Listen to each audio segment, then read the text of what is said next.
మేడ్చల్ జిల్లా కూకట్పల్లిలో హనుమంతుడు గరుత్మంతుడి శోభాయాత్రను ప్రత్యేక పూజలు చేసి ప్రారంభించారు ఎమ్మెల్యే మాధవరం కృష్ణారావు దంపతులు. ఈ యాత్రలో కోలాటాలు, నృత్యాలు ప్రత్యేక ఆకర్షణలుగా నిలిచాయి. రేపు సీతారామచంద్రస్వామి దేవాలయంలో ప్రతిష్టా కార్యక్రమం ప్రారంభమవుతుందన్నారు నిర్వాహకులు.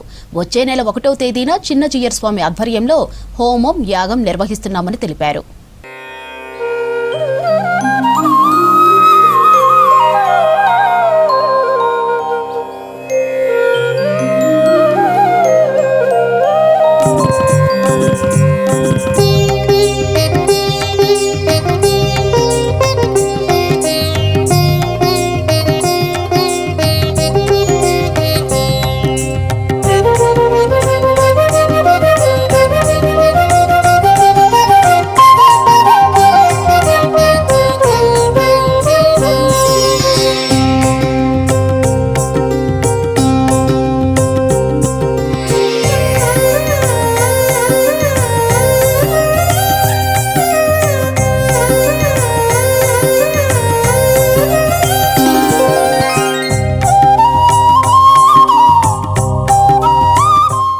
ప్రతిష్ఠ చేసి 29వ తారీఖు నాడు పాలాభిషేకం గరుడికి హనుమంతునికి పాలాభిషేకం భక్తులు తెచ్చే జరపబడుతుంది.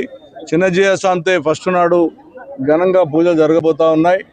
ఇవాళ నుంచి 1వ తారీఖు దాకా శ్రీరామచంద్ర స్వామి సీతారామచంద్ర స్వామి గుడిలో అన్ని పూజలు, యజ్ఞాలు జరగబోతా ఉన్నాయి. ఒక బ్రహ్మాండమైనటువంటి కొన్ని వందల సంవత్సరాల చరిత్ర కలిగిన గుడి ఇది. 16లో నుంచి స్టార్ట్ చేశాం.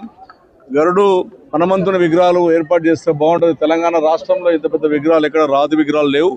భక్తుల చేపట్టేటువంటి భక్తుల ఆశీర్వాదంతో భక్తుల దాతల అందరం కలిసి ఈ కార్యక్రమాన్ని నిర్ణయిస్తూ ఉన్నాం. ఇది ఘనంగా జరుపుకోవాలన్నటువంటి శ్రీరాముని ఆశీర్వాదం, శ్రీ హనుమంతుని గరుడి ఆశీర్వాదం తెలంగాణ రాష్ట్ర ప్రజల మీద, కుకట్పల్లి కాన్స్టిట్యున్సీ ప్రజల మీద, కుకట్పల్లి గ్రామ ప్రజల మీద చల్లగా ఉండాలని, మాకు ఉన్నటువంటి భారతదేశంలో ఉన్నటువంటి ఏదైతే భారతదేశాన్ని మంచి కాపాడాలని అందరూ కూడా ప్రార్థన చేసే విధంగా ఈరోజు ఒక కోలాటలతో, భక్తి శ్రద్ధలతో ఇలా బ్రహ్మాండమైన వాతావరణంలో ఈ కుకట్పల్లి గ్రామం నందు జరపబోతా ఉన్నాం. దీనికి మనకు ఉన్నటువంటి రాష్ట్ర మంత్రులు, కేంద్ర మంత్రులు, గవర్నర్ను అప్పీల్ చేశాం.